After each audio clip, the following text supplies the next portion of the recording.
Hey everybody, welcome to the Going Analog Podcast, the show where board game industry guests bring their own topics and games to discuss. I'm Christina, your host, and after recapping our 2023 games of the year, so give that episode a listen if you haven't already, we're looking to the future of gaming in 2024, and who better to recommend some games than Alex Hart from Might I Suggest a Game, where he acts as your personal board game sommelier. Hi, Alex. Hi there. Thanks for having me on the show. Been a big fan for a long time, so excited to get to talk with y'all. Yes, oh, so thank excited you. to have you. Also, by the way, I gotta say, Alex's name, like the name of the show, is so perfect. It's like so memorable. It's easy to remember. It's very catchy, and like we talked about on the show before, the kind of a character of a board game sommelier, right? Yes. Of like because we're all sort of like that. Like our friends, Snobby and no, they come Yeah, over to our snobby. place. Exactly. Snobby. Exactly. No, But- Yeah, we'll recommend games too, but it's like the way you present it, like Might I Suggest a Game is such a perfect name for a brand, for a content creator. I appreciate that. Yeah, it has been a journey, and it has sort of become a personality thing at this point. So I'm happy to do it. I'm looking forward to doing it with you all. And you can find all of his snappy videos on TikTok, YouTube, Instagram, anywhere you need to watch videos about board games, he's there. So look him up. You have a topic for us today, too. What is your topic?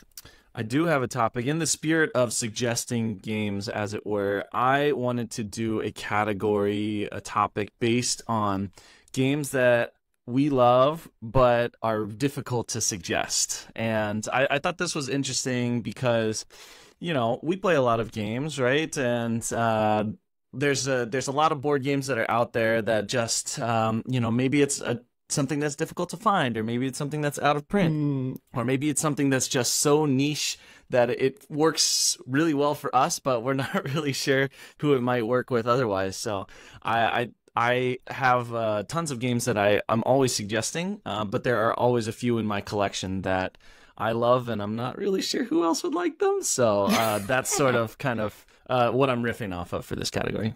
Maybe that's a new video that I don't know how many views you'd get on it, but it could be a thing. Yes, underrated gems plus, something like that. Yes. And Shu's here too, of course. He's the Ernie to my Bert. Hi, Shu. I'm the Ernie. Yeah, you're Ernie. Okay. I get to be Bert. All right. I have the unibrow and everything. So pretty sure our topic for this podcast was actually stolen directly from Alex's video because he did one on this. We wanted to talk about our most anticipated games for 2024. Very agonizing topic because there's so many games we could talk about. So to cut it down, we'll see. Hopefully we're not here for like 5 hours. So I don't think our listeners like us that much. But before we dive into our topics, we wanted to warm up with a chat about a recent game we'd like to highlight. So for us, that was what, Shu? Last Light. So this is a game designed by Roy Kennedy, and then he was actually a guest on our show, I want to say like 2 years ago. Probably. Yeah, a while ago when he first was kind of pitching around this game. So we had him on the show. He showed this game to us over at Tabletop Simulators. We're playing the electronic kind of fake version of this.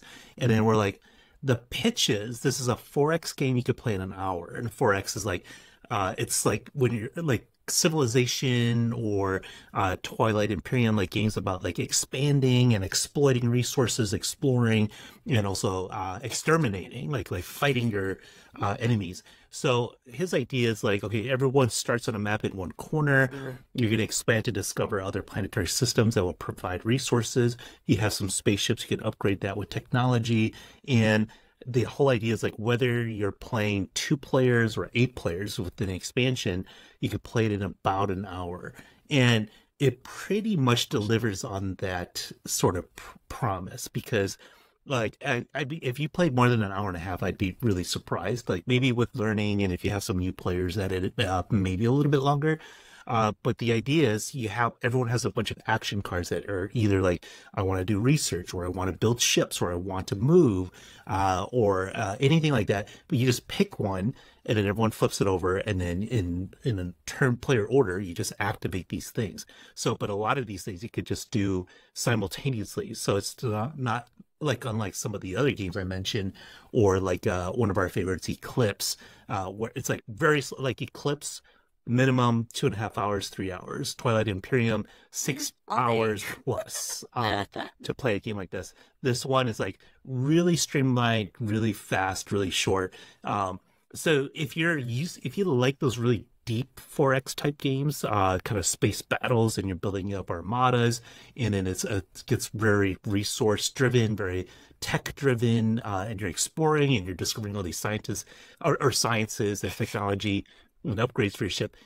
This might be too light for you, but if you find those games too heavy, I think this is perfect. It's just like, it's really light. It's very snappy, plays very quickly, and yeah, and even like things like some of those aforementioned games, you're like, okay, what are the movement rules, and what are the engagement rules, and when can you pass through enemies, when can you not?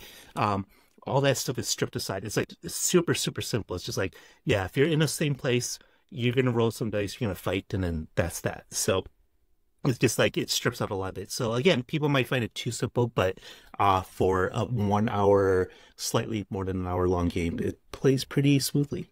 I know. Alex, you played it recently too, right? What did you think? Totally. Yeah, no, I mean, I totally agree with what you were saying. I think the thing that really stood out to me is, in the promise of being a shorter 4X game, you might assume that you're losing out on some of that chunkiness, of some of that like depth of gameplay and like decision making.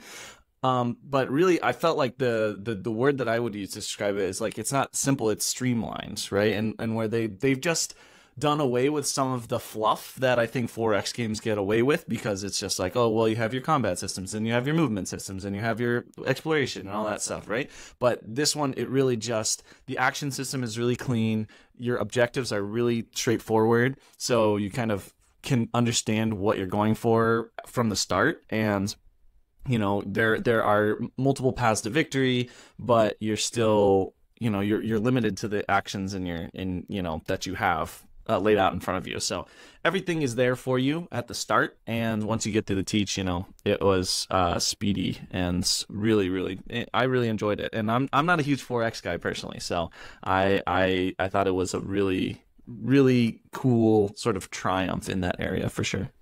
Yeah, I think you make a good point in terms of like, yeah, all the actions are in front of you, and as you play them, they're temporarily out of play for you. You can't select the same one back to back. So it even, like, as streamlined as it is, it gets more streamlined as you play, because you just like, first turn you might have, I forget, 8 actions or 6 actions, something like that. But you play one, like, I'm like, I want to move. Now you're not going to be able to move until everyone refreshes and take their cards back. So it's just like, You can refresh before then. Well, yeah, you could take the card back sooner, but you're generally not going to do refreshing a whole lot because it's inefficient. So, but yeah. Yeah, for me, it was fun. I think I had to get used to the very different tempo of the game, because I'm used to those super long, crazy games. And I was like, wait, what? Shu has how much light already? I did not pay attention. And so that's the big thing. Like, no matter how many people you're playing with, like, you have to pay attention to how well other people are doing. You have to block them. And you can't just like, I like to turtle, and you can't really turtle in this game. So, yeah, they'll come after you. They will. Yeah, we didn't come after Shu, but he won. So good job, Shu. And what game did you bring for us today, Alex? Totally, yes. I want to talk about Daybreak, which is the new cooperative game from the creators of Pandemic, as it were. It is a game where you are working together. You play as different nations around the world. You are working together to reduce your emissions, to reduce your dirty energy, and to create a sustainable future for the world. And you're going to have to work together in order to do that. I thought this game was fantastic. And I think the interesting part about this game for me is, cooperative games, they can be kind of hit or miss for me. I like them as sort of good intros into the hobby for a lot of people because, you know, you can help to sort of guide and lead people where to go. This one is definitely like a step above Pandemic as far as mechanics go and things like that, because there is sort of this engine building and tableau building. So basically what you're going to do is you have cards in your hand that have different sustainable energy services on them, and you will be playing them in your tableau, trying to layer the different symbols to get the most out of your actions, essentially. So at its core, it's this engine building game. But once you have played all of those things, and everybody is playing simultaneously, so it kind of, you know, it can be kind of snappy within there because we're all playing open hand, we're all talking because this is, you know, cooperative game, right? And then once you have played all your cards, then everybody starts with a significant amount of emissions and dirty energy and things like that. And you are creating carbon from those emissions, right? And you are placing those on the board, and then you are sort of mitigating that carbon by planting trees and cleaning the oceans and things like that. And whatever net carbon you have remaining goes into your temperature track, which then, you know, tracks the rising temperature of the world, right? So though I would say, like, mechanics wise, it's great, and you know, it feels like a step above Pandemic, but still very accessible. The components are all really sustainable, which is really cool. But I think the best part about this game for me was that it's not very often where I have a game that like actually gives you hope.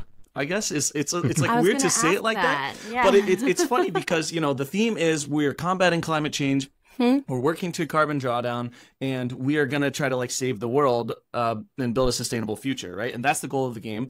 And the game is winnable. You can win the game, you know, and you win the game by working together.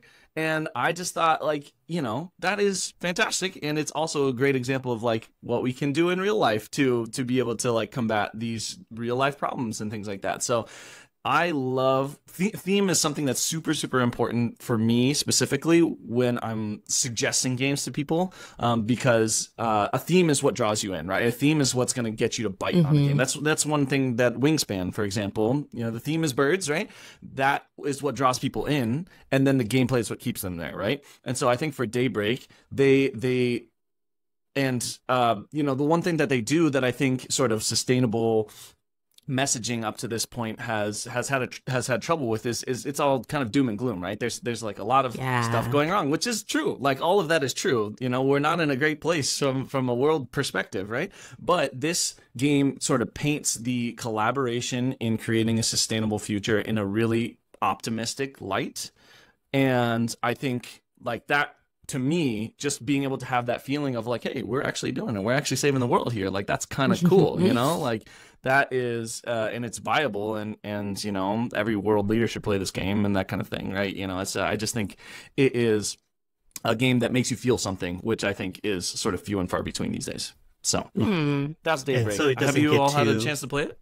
No, yeah, I read about it and I was like, but like you said, like just on the cover, I was like, oh, is this going to be depressing about where we're at? But I like this idea that, you know, yes, there's a possibility to help, you know, ameliorate a bunch of these problems, but at the same time, it's not going to be easy. Like, you're still working, and it's not like an easily winnable thing. So you're not having any sort of like false optimism there either, right? Yeah, so. and I think, I mean, I didn't get to mention like the crisis cards and the sort of calamity dice that you're rolling and things like that. Like, these are all things that happen at the end of the rounds, kind of like Pandemic, where the virus is spreading and things like that. All the bad stuff. So yes, exactly. It's not all roses, right? But to know that the game is winnable, and it's winnable through communication and collaboration, I think is something. There's something to be said for that, and I don't know. It stuck with me in a way that I was like, you know, I think more people should be talking about this game.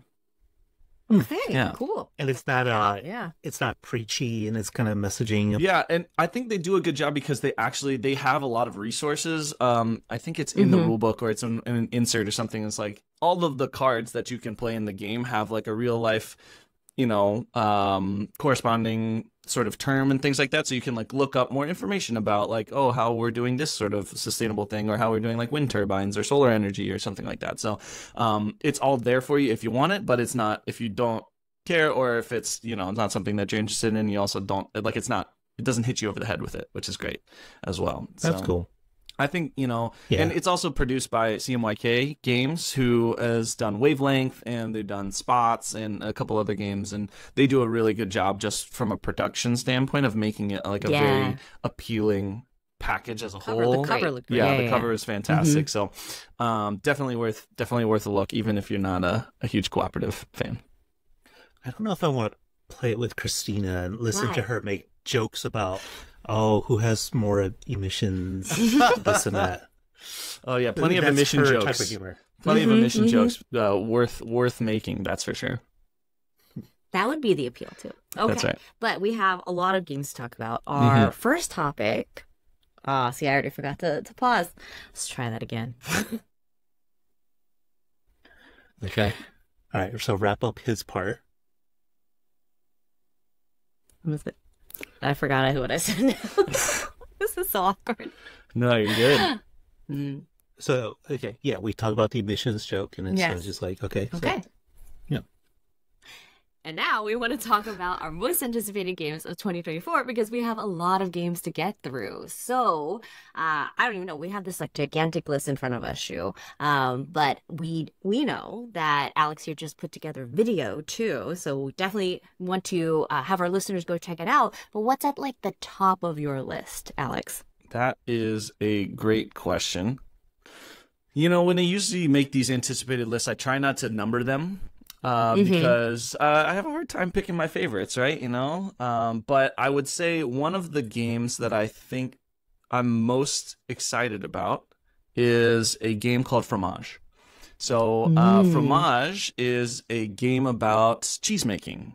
It is sort of build kind of like a viticulture, but for cheese, if you were. So viticulture, winemaking, Fromage is about cheese making. But it is a really interesting game that combines simultaneous action selection with a sort of Zolkin type rondel situation. So basically, when you're placing, you have to place your workers. It's a worker placement game. You've got to place these workers on the board, and they also represent the cheese that you're making. And there are different levels of cheese that you can make, and it ages at a different pace, right? So there may be a cheese, if you're making a gold level cheese, right? You've got to age it for 3 years, which is 3 turns. So you put a worker down, it's making that cheese, but you don't get it back for 3 turns.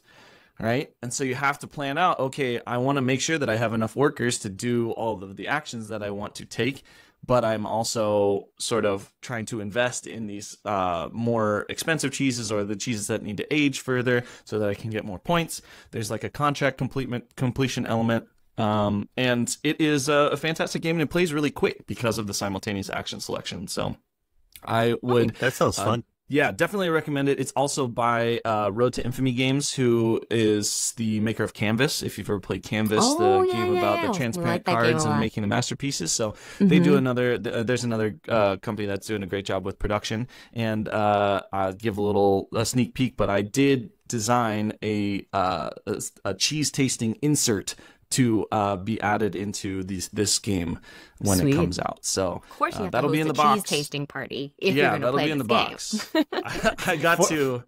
For a moment, I was like, "You designed an insert made out of cheese?" See if you put it in the box. That would be amazing. I wish, but no, I'm just giving you tasting notes based on the different cheeses that are in the game and things that you can pair them with and things like that. So, are you a big cheese head? I am now. I learned a lot about cheese by working on this game. I'll tell you that much, you know? But yeah, it was a fun project to work on, and it's also a really great game. So I actually did a video on this game when it was on Kickstarter. That's on Rado's channel. So you can check that one out as well. Cool. What about a game that you're excited about, Shu? So I want to pre-qualify or just sort of say, I'll give a quick shout out to the Board Game Geek, Grant Lyon for Grant's Game Rex, and also Foster the Meeple, because as we were doing research and looking into the games, they were kind of helpful for us. We purposely avoided your video. Just going to hear right now. Because, we didn't want to be like homogenize all our texts or anything like that. But just shout out to those channels for kind of being a great resource for a lot of 2024 games. So the first one I'm going to pick actually is Heroes of Might and Magic 3. So this is weird pick because I have no idea if the board game is going to be any good or not. I haven't played it. I haven't really paid a close attention to like how the mechanics work. When they announced it, it was just an auto buy for me because the video game that is based on, which came out, it had to have been like the late 90s, I think. It's one of my favorite all-time video games, and I played billions of video games. I work in the video game industry, and I've played millions of them. This is a game that through the decades I'll still go back to, even though they've made sequels to this video game in particular. 3 is the best. 3 is still the best one. And then I showed it to Christina. We'll play it once in a while. You have to figure out like how to get it to run, or people have modded it over the years and kept it updated and modernized it and everything. But the idea is in the video game, and this is where the board game is based on the same idea, is like everyone has a different kingdom. Like you might be more like a holy faction, or I might be the demon faction, or the necromancers or swamp creatures. And then you build up your castle, and then in your territory to be like different buildings like barracks to produce more units. These towers will produce these other kind of units. I'll have a little, and they're all led by a hero that will have his or her own powers and different asymmetrical abilities. So you'll lead all these units into battle, but you're also exploring the lands to get resources to lock down gem producing mines, or lumber from this sort of wooded area and things like that. So from my quick glance, I'm like, it does a really good job of capturing all of those elements from the classic video game. And when once in a while I'm like, maybe I want to design a game, and then the ideas I always have come back to basing it on Heroes of Might and Magic 3. I was like, if I could design a board game, I would base it on that. I'd be inspired by that. What would I do? And then now someone's actually doing it. Like, I'll never get around to actually. I'm not mad about it because I'll never do all that work to actually design a game. It's just like more just a flights of fancy. But yeah, I'm just super excited. So I can't wait to get this, and I hope it's good as the video game is. That's They've amazing. had a long time to think about it, so we'll see. Who's putting it out? I don't even know. Okay, it's just an auto back for sure. Yeah. You know? Of course. I don't care. They got the official license. They look like they're very, because they didn't just say Heroes of Might and Magic, like the franchise. They went after 3. They knew, for people like us, like, you know, like definitely for me, like we knew which one was the best one in the series, the one from decades ago, and then so yeah. That's funny. That actually kind of sounds like some of the games that I was thinking about for my topic today, because you know it's like it's a very specific fandom, right? You know that like can appreciate this thing, right? You know, but the people that do appreciate it like really appreciate it, you know, and it's like it's like fan service, you know, in that way. So very interesting for sure. Love it. Yeah. He just like, I don't know, just went on a word salad for like 10 minutes on that. I don't know. For the first one, I'll say I don't even know. It's so hard to decide. I have a lot that I'm like looking forward to.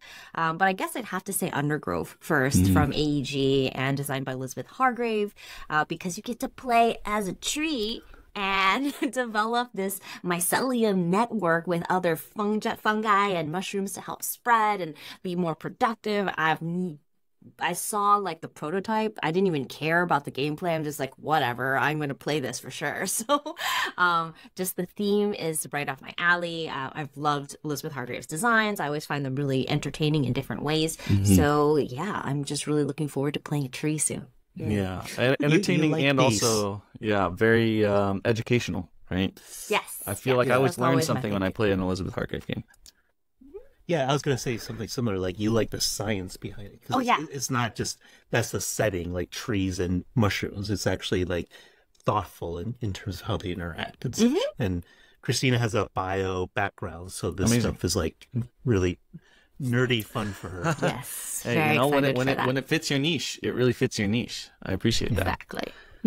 Yeah. Next up, Alex, another Okay. game. Next one I can talk about is a game called Canopy Evergreen. So Canopy was a great sort of 2-player specific game that was designed by Tim Eisner, who's actually a local guy in Portland, Oregon.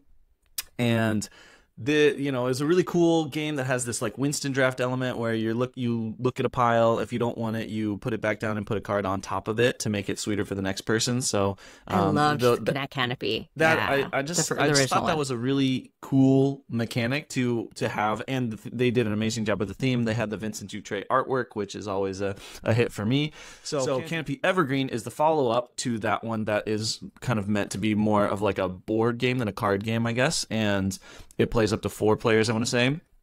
And in this one, it still has that kind of core Winston drafting mechanic, but instead of sort of building out like a tableau of cards, you have a board where you are actually building like these 3D trees that are made out of wood, and you are sort of doing a little set collection thing there and playing over several seasons. There's also like a cool animal collection sort of bonus that you can get where you're getting different critters, and some of them have different powers or endgame scoring conditions and things like that. So lots of things to love about this one. I think it just takes Canopy kind of to the next level, and the production was absolutely off the charts, and I just got to see the prototype. So it was just on Kickstarter at the end of last year, so I'm excited to kind of see the final production stuff. And Tim always does a great job with all of the stuff that he does, so I'm really looking forward to getting that one in my hands.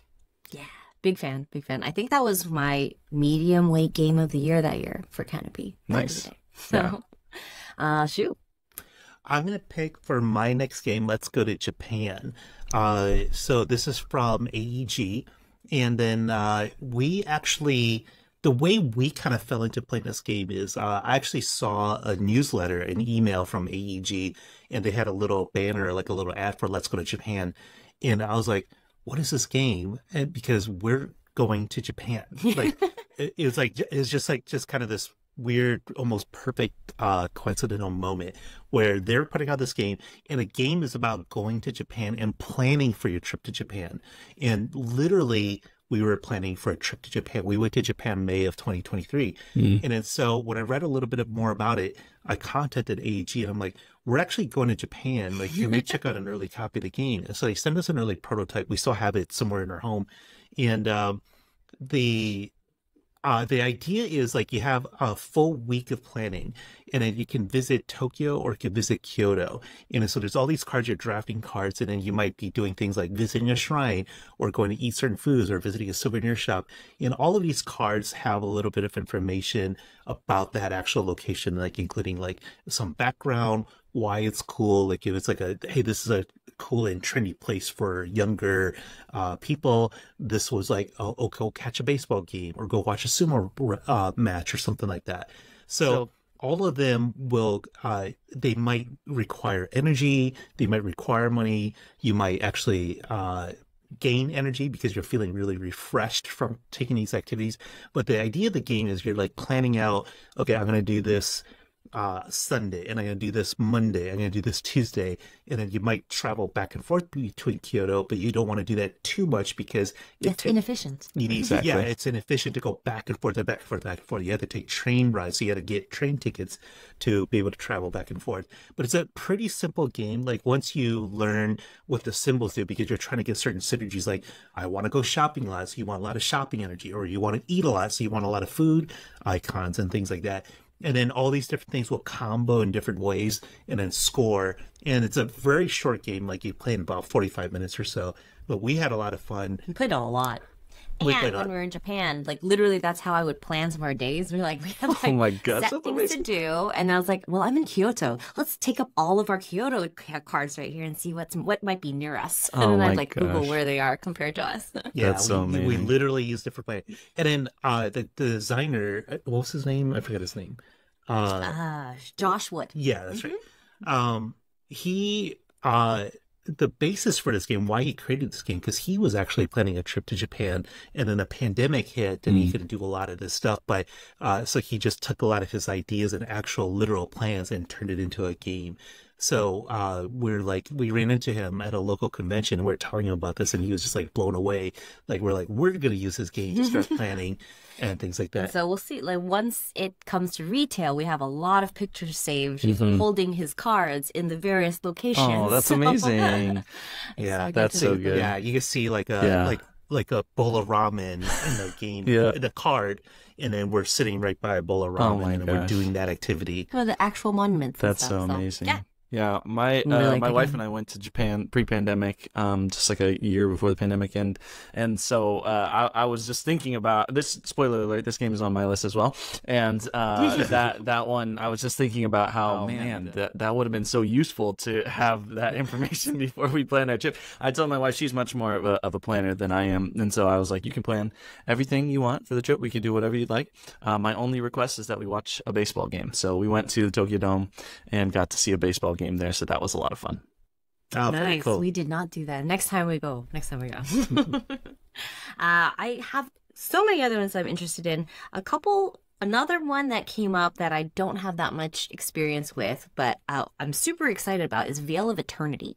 It's a Korean game that is being brought over by Renegade, and it's supposed to be like the main theme is it's very card heavy game, sort of engine building or like lots of card combos, I think, and it's just like had really good word of mouth, and you play these cards to try to tame these various monsters and creatures and stuff, and like you could tame dragons and things like that if you set up your cards correctly. So I love a good card game, and the art looked really cool and the theme is fun, so I'm excited for Veil of Eternity. Amazing. I gotta check this one out. I actually it was funny. The next one I was going to talk. I don't know if we have time to talk about it anymore, but the next one I was going to talk about is also a Korean game that is also about creatures.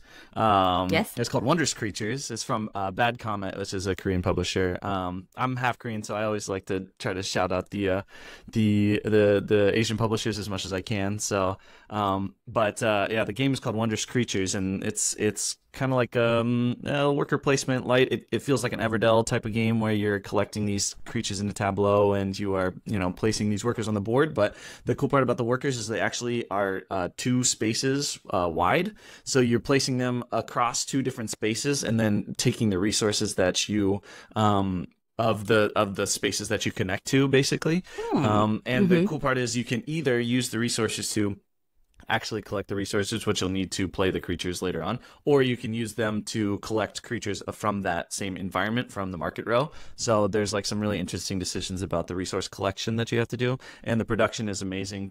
You get like a lead explorer that has a magnetic meeple that sits in it, which is like just like so amazing and so just like ridiculously cute and awesome. It's called Wondrous Creatures. I did another video for that for on Rado's channel, and if you want to go see a quick early gameplay for that one, but amazing production and really fun, super easy to pick up, kind of Everdell light. So definitely would recommend that one. Maybe we'll just do a couple just quick rapid fire ones. Yeah. What about you, Shu? Name a few more. Okay, I'll name a couple more. Critter Kitchen. This is a thing where everyone's playing animals who are running different restaurants, and you're going out gathering ingredients. And it's cool. It's worker placement as well. You have a small chef, a medium-sized chef, and a large chef. And so when you go to these different locations, there's a bunch of ingredients, and that one's like, oh, I need a 5 pepper, or I need a 3, I don't remember all the ingredients. But is it the same artist as Flamecraft? It's the same publisher, but I don't know. It is the same artist, yeah. Yes, that's right. Sandra Tang. Flamecraft was so beautiful. So that had the cutest art, and I think that game sold tremendously well on art alone. So Critter Kitchen will probably have a little bit of that appeal. It's like a neat idea, right? They're like animals running restaurants and gathering ingredients to create different meals, different chefs, animal chefs. But the main twist, the main cool thing is, like maybe there's this location, like I want to get that little token there.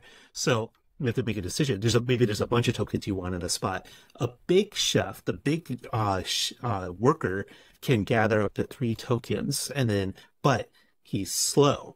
And then your small chef is really fast and will get to collect first, but can only take 1 token. So you have to make all these decisions. So like if Alex went to the same location and puts down a small chef, Christina, I don't think you get the idea of rapid fire, Shu. Oh yeah, rapid fire.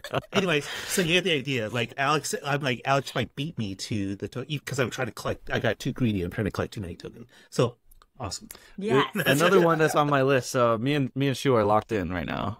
All right, good.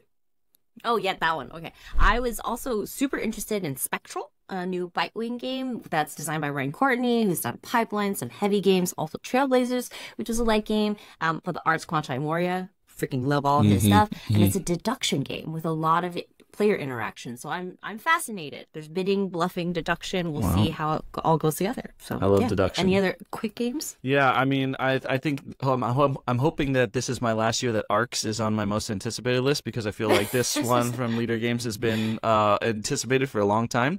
But I really enjoy the asymmetry that they bring, and I'm a big trick-taking fan, which this includes elements of trick-taking in it as well. So I am, once again, looking forward to Arcs this year.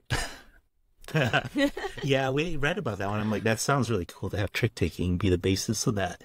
I'll do one more, an Age Contrived. I talked about it in a previous episode because I saw it PAX U a couple years ago. And then so it's a heavy game where you're building different monuments around. But the main thing is like your actions. There's this like actual physical device where actions are sliding in one side and sliding out the other, and you can start to upgrade different tiles within this thing. So it's a heavy game, really ambitious, but it's like gorgeous, and there's a lot of really cool ideas that are really new to a heavy strategy game, a lot of things I haven't seen before. So yeah, looking forward to that. My last one is River Valley Glassworks from All Play. Adam Hill, Ben Pinchback, Matt Riddle, they do a lot of my favorite roll and writes and stuff like that. But it's supposed to be their run at something right around the like Azul weight and Azul smoothness and fun. Art by Andrew Bosley. So I'm excited to try that one out too. Yeah. Great picks. Any great last picks. games? No, I mean, yeah, I think I was going to mention French Quarter, which is also Pinchback and Riddle. Oh, yeah. I that just got it yesterday. So I'm looking forward to getting my hands on that one as well. Yeah. But I wanted, a lot of really good games to look forward to. And now, why don't you remind us of what your topic was, Alex? Absolutely. So it's definitely a working title. I'll say that much. But I like to call this category games that I love that I would never suggest.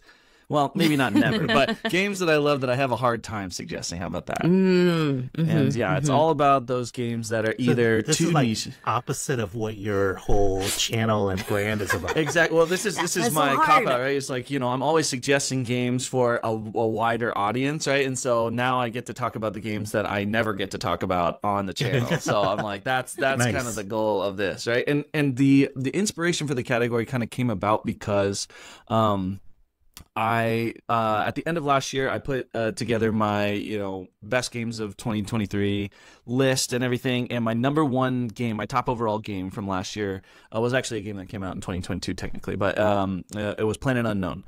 And Planet Unknown, fantastic game, love it. It was one of those games that I knew that I was going to love it before I even played it. I love polyomino games, the simultaneous action selection. It's just so snappy and fast, and tech trees and all that stuff. It's just right up my alley, right? I knew that I was going to love it. And I don't even own it. I have a hard time. I can't get it. Well, it's just, it's just on Kickstarters and things like that. And so I backed it. I backed the most recent campaign, which was in the middle of last year, which it was the only game that I backed on Kickstarter last year, or I guess GameFound last year. So, which is a big deal because I was like, okay, I'm not going to do that, but this game is worth doing. But I have a really difficult time suggesting that unless it's on like a list like that where it's like top echelon, because it's really difficult to get a hold of, right? It's not, I work part-time at a game store as well, and we would never have Planet Unknown in because it's indie publisher, the distribution isn't quite there, they're already on their second run and all that stuff, and it's just really difficult for me to suggest that on my channels because I want to be suggesting games that they could go to the store and buy tomorrow, right? And it is not like, it is such a good game, but it's just so hard to find, right? So this category is sort of inspired by that because I don't get a chance to talk about those games very often, but I still have a very wide variety of games that I love that I think other people would really love if they could get their hands on, but man, sometimes it's difficult. That's funny because we host a lot, and we have a lot of friends over in different groups will come in and play with us, and then there's nothing it's kind of funny in a way of like, we'll show them a really cool game. Like maybe we just got it at Gen Con and brought it back from a convention like that. Or we just Kickstarted it and it's not available widely yet, or we brought it back from Japan, whatever it is. It's just funny to be like, have them fall in love with it. They're like, this is great. Where do I get it? We're like, you can't, sorry. And and then you just kind of feel like you're just like showing off a little bit, like, look what cool thing we have that you can't get. Oh, yeah. But then they'll have to wait a little bit. It's a place for you to talk about them, Alex. Is what Exactly. Exactly. That's the whole point. Is you could tease as much as you want, right? That's the whole point. Is you and also like, I mean, games that are out of print, that are weird or hard to find. Like that's what also fits in this category. So I don't know if you want to start or you want me to start. I'm happy to go through, but I have 3 particular games that I was like, really top the list. Oh, go ahead. I mean, you already did one. You had Planet Unknown. That's one. But what's another one? Yeah. So I actually wanted to talk about one of my favorite deduction games of all time. Ooh. I love a deduction game. That's one of my favorite things. Love Sherlock Holmes, Consulting Detective, all of that stuff. I'm always doing the escape rooms and that type of thing. But when I was first getting into board games, I came across this game called Witness, and I actually got it used at a local game store. It had been on my radar, and then it popped up on their Facebook, and I literally like left work early. I drove over there, and I was like, I need that copy. I like called them and be like, hold this for me. Okay. It's called Witness. Okay. And it actually came out like, I want to say like 2014 or 2016, like way earlier than I expected it to, based on like what the game looks like. It is based on this Belgian comic called Blake and Mortimer, and it is basically a deduction game that is mixed with telephone, and it is ridiculous. You can only play it with 4 players. You have to have exactly 4 players. And basically the way that it goes is each of you will get like clues on a turn, and then you have to relay that information to the person to your left or the person to your right. And you basically have to whisper it in their ear, and they have to hear you, and then they have to write it down, but you can't like repeat yourself, right? So you have like a minute to relay all of the possible information that you have, and then they have to remember it, and then they have to write it all down. And then at the end of the game, once everybody has like shared information with everybody at the table, then you try to solve the case.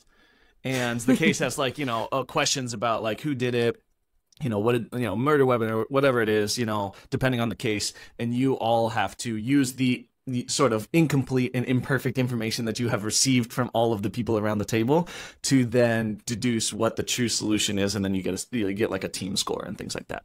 It is ridiculous, and it is super fun, but it is like, I could never tell somebody to go get Witness. Like, it doesn't even exist anymore. Like, it's basically like non-existent, but it's so good. It sounds, because we looked it up just now on the phone, and it looks super familiar, because I'm pretty sure either our friend Nick or Tim, Nick, also has recommended, and we have never been able to find a copy. He's like, I'm sure you guys will like this game, but we've never gotten it. Yeah. I was so surprised when I saw it pop up on a used shelf at a local game store. I was like, I have to get this. Like, this is you can't find this anywhere. And yeah, it is. I think on the Board Game Geek description, it calls it the most inefficient crime-solving system ever created, which is exactly what it is. It is so, and it relies on your memory, and so like the older you get, like the worse you get at the game. So it's like the more I play it, I'm getting worse at it. But it is one of those games that I'm like, every once in a while, in a blue moon, right? I'll have 4 people at the table, and I'll be like, tonight's the night. We're playing Witness. It's gonna be crazy, right? It's gonna be so wild. So, if I ever, make my way out to LA and to Orange County, I'll have to make sure to one more person. Yeah, exactly. We just need one more person to come over, and we'll have a game of Witness on our hands. It's gonna be crazy. One more, no more, no less. Not invited, and nobody else is invited. What about you, Shu? Okay, so the first one, I love this topic idea because at first I'm like, I'm not sure what that would mean, but then I'm like, okay, I thought of one. One of my favorite games of all time is a game called El Grande. And the game idea, it's awesome because it's area control. You're sending your units, I forgot to call it, like caballeros or something. Caballeros. Caballeros. but then there's different powers that might like, okay, you get to move people away from it, and you can't, you move the king, and the king means people can't be placed there, and you're always trying to get majority into different areas to get points for it. It's an awesome game, but I'll show this stuff to you in case you haven't seen it, in case we put the show up on YouTube. Like this, it looks like I pulled this game out of like the 1600s or something. It's just this old art. It's just these Europe. Well, they're Spanish, right? So they're just like, yeah, they're redoing it, and it looks way better. Yes, I saw the new version. I was gonna say, yeah, but the old one is just, it's not appealing. Like I can't imagine if I broke it out today. It's because this came out in an era of like this kind of the more maybe heyday of board gaming from 10 or so years ago. So back then when the hobby was much smaller, and it's just like people they're used to these kind of Euro games in this style. Like, They like the beige color. Yeah, they like this kind of playing.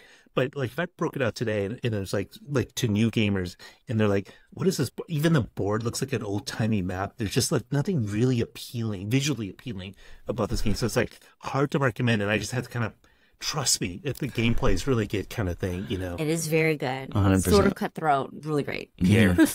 Yeah, I've heard great things about this game, but yeah, it's the box for me. It's like, it's really difficult to like, all right, I'm gonna place 3 games out on the table. We get to pick what we're playing tonight, right? Nobody's picking that one. Nobody's picking that. I feel the same about Castles of Burgundy, right? Castles of Burgundy, same way for me. It's like so good. Great game. Love that game. Fantastic game. Amazing mechanics. I show the box. I'm like, all right, well, we can play this game about birds, or we could play this game about building a fiefdom in, medieval France. And everyone picks the birds. What can I say? Yeah.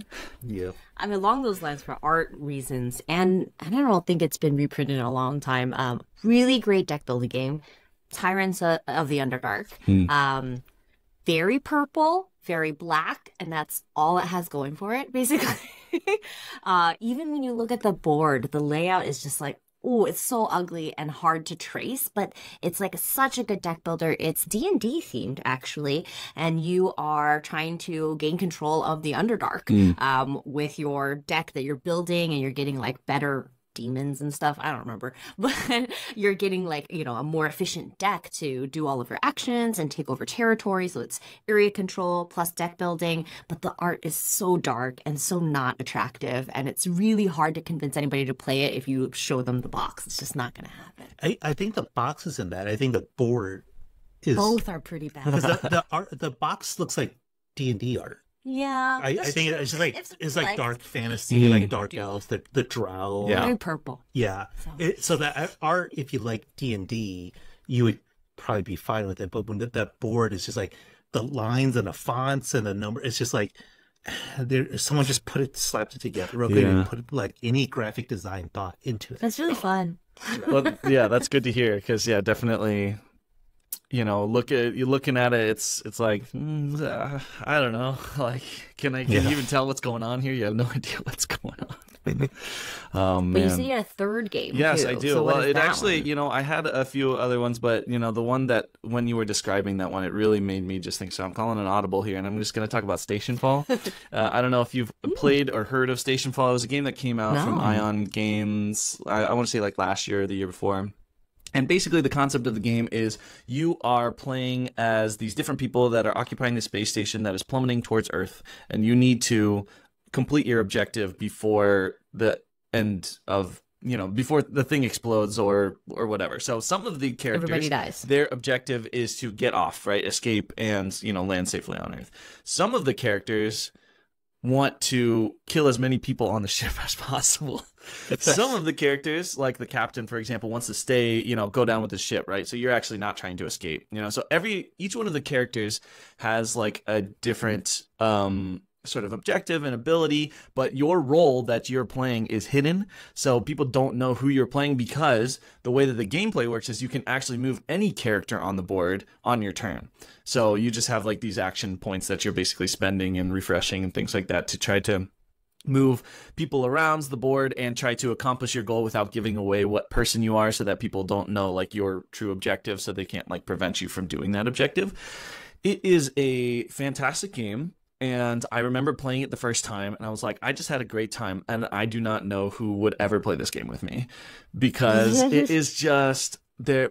First of all, the teach is like absolutely. I mean, it's just like so many different characters. They all do different things, you know, and you're like, it actually, like, you kind of need to know what every character is doing and what they're all about, because you can move everybody's character, right? So it's like, because there's so much freedom in the game, you actually kind of need to know what's going on. And then there's also, like, on the board, you're like moving around the space station, and each of the rooms has like different items in it, or like different abilities, or like, you go here, you can shut off the comms for the ship, or you go here and you release this experiment that was, you know, they were doing in secret on the ship. And it is just, it's chaos incarnate.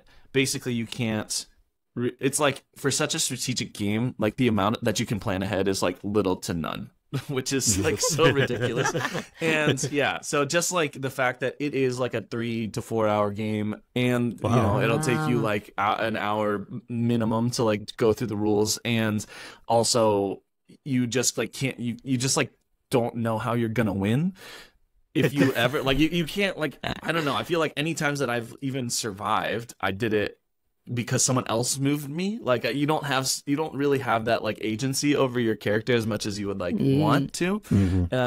But you know, fantastic time playing the game, I'll tell you that much. But yeah, it's one that I'm like, I don't know who this is for. I guess it's for me, you know. Like I loved it. I played it with like some of my regular game night buddies on like Friday night, you know, and that's like the go-to thing. But it's like, I brought it, you know, we brought it to a convention, and we're like, who do we play this with?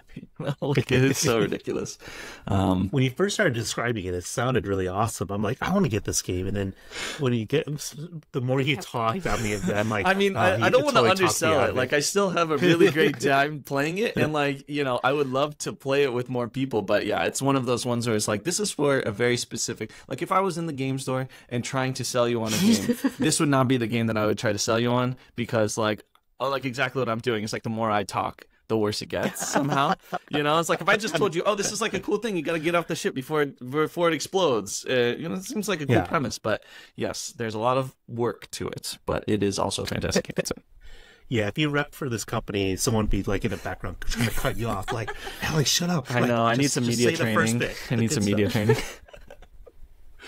As long as, like, one of my favorite card games is Innovation. And it's just like, but it's like a super cutthroat game that, like, I can't really recommend it for most people, and especially newer gamers. You know, especially if you try to learn it on your own, there's just all these unnecessary terms where you're like, oh, you have to meld this, and then, you know, you dogma this, instead of like, you just activate this card. That's really all you're doing. And so there's just like all these layers of unnecessary things, and you're constantly doing like horrible things to the other player and everything. So it's really hard to recommend, but I love that game. Plus, it looks like it's designed in Microsoft PowerPoint. So, you know, there's that. There's that too. There was a really pretty version that Yellow put out once, but it's like, you can't play it. It's unplayable. It's like not functional when it's too pretty. So oh man, that's the problem. Yeah. What about you, Steve? Yeah, I think Innovation's a good pick, because if you told someone to get it and then they open it up, it's just so unappealing. But if you showed it to them, if you're like, I'm going to show you this game, and you force them to play, and they get the experience, and you taught it to them, I think it'd be much better. I'll do one more so we can wrap up. Puerto Rico. So they recently tried to remake this game. Tried. Well, keyword tried. Groaning. Yeah, they tried, and we've heard it didn't it wasn't great, so we didn't even go look after it. I was like looking forward to it, because it might fix the reason why it's hard to recommend.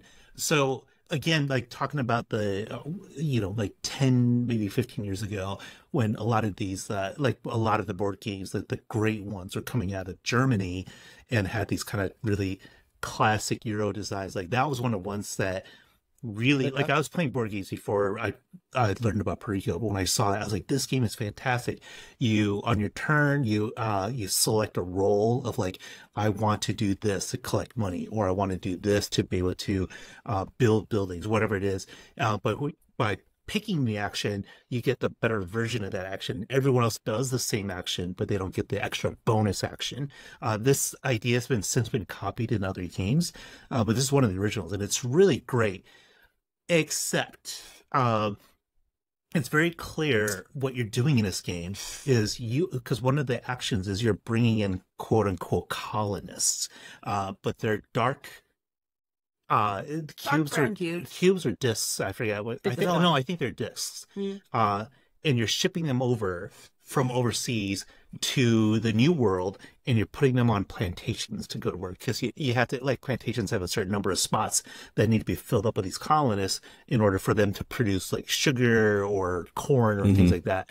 And it's like, and it's pretty clear what these discs represent, right? So it's very problematic, and it's like a fantastic game. Like, I love it so much so I can't bring myself to get rid of it, but I also can't bring myself to play it or to show it to anybody because I'm embarrassed about it, right? It's like you have to kind of qualify, you have to explain it, you have to, like, it's an uncomfortable subject, it's a terrible part of history, and it's just like I'm just kind of stuck there, right? It's like I've just given up on it. Yeah, like Christine won't even let it. No. Yeah. So Better games now. Yeah, so it's like fantastic game. I really like it, but it's I can't recommend it, and it's maybe I should just get rid of it. I might feel better. You know, if this leads you to the epiphany, then so be it. Yeah. My final game is I'd say Rumble Nation. It's one of these games I bring to like pretty much every con, and I like make people play it. But it's hard to obtain because it's a Japanese game. I got it in a group order from Amazon Japan with some other friends. So I keep hearing that there's some publisher that's going to bring it to the States, but it hasn't happened yet. So when I make people play it, then they can't buy it yet unless they make an order from Japan. But it's just like, for me, on the surface, exactly the opposite kind of game that I would like. There's like, it's a lot of dice and it is area control. And those are things that I'm like, it's fine, you know, but it's like so snappy and super, super fun. You have these 3 dice on your turn, you roll them, and then you group them. The two of them you would add up for, and that's the province or the territory you're going to put your troops into. And the other number is going to be how many troops you put in, basically. Or it's the number divided by 2. So you like have a choice about like, how do I want to group these 3 numbers that I just rolled, and you get a re-roll. So the first phase is just everybody puts out your troops, and you get to put them out. And because the number of the territory is also the order that they sort of spring and fight in. And so the second phase is just like, you hope you've set everything up in the first phase so that they go your way. In the second phase, all the battles happen and you see if you're right. And it's super fun, has all these little like twists to it, with really fun decisions, and it's quick. And I love that game. So The main cool thing is like, okay, we figure out battlefield 1, right? Territory 1. We resolve that battle, but like whoever has the most cubes there wins. Easy. But when they win, they get to put more troops into every surrounding area that touches. Reinforce their own troops. So then you might have been losing territory 2, but now you've won territory 2 because you won territory 1. And in 2, the winner of that will spring and hit more cubes to the surrounding areas. And then you randomize where these numbers go on this map every game. Different every single so it's like, and the higher ones are worth more points. Like 12, territory 12 so well is worth the most points. But you don't know quite. It's like, did you win the ones that are touching it before it in order to get the most cubes? So it's like really clever, really simple, and it just builds up in this kind of like exciting conclusion. Like a 20-minute game each time you play it too. It's like so good. Hey, you convinced me. I'll play that with you. That sounds. I'm not a huge area control person, but you know, with the dice rolling and a little bit of a little bit of this, a little bit of that, and the quick play time, I'm in. Yeah, she liked this so much. She got they recently released the deluxe version. Has no English, so I'm just gonna have to Google Translate the extra module, but it's worth it. It'll be fine. Thanks a lot. That was the buzz. What the heck? Nailed it. Just leave all these in. Great job. So thanks so much for joining us, Alex, today. I can't talk now. I'm all like, okay, let me try that again. Also for YouTube, if we do put this on YouTube, this is one take. Yeah, whatever. So this is People just deal with just it. Messy. So thanks so much for joining us today, Alex. Where can people follow you and get those recommendations? Absolutely. You can find me as my handle, Might I Suggest a Game. You can find me on the short form media, Instagram and TikTok are my sort of big hitters. And then I'm also got a YouTube channel of the same name where I am posting videos as much as I can with a newly minted 3-month-old in my household.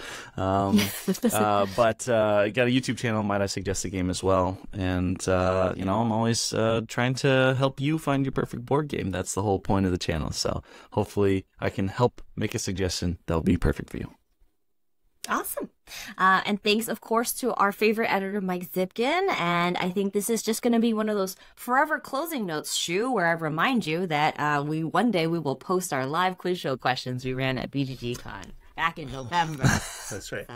Well, I am recently unemployed now, so I do have more time during the week to take care of things like this. Silver lining, I guess. But, yeah. You know, I speaking of the trivia show, I gotta, you know, I'm hoping that this can be a sort of my stepping stone into potentially being a guest, because I've been watching the trivia show for years and I'm a big fan and I love trivia. Oh, love board games. So been training. We'll put you on the list. Amazing. Yeah, we have our next season, all our guests lined up for that, but not after that. So yeah, we'll keep you in mind for a future where to find season.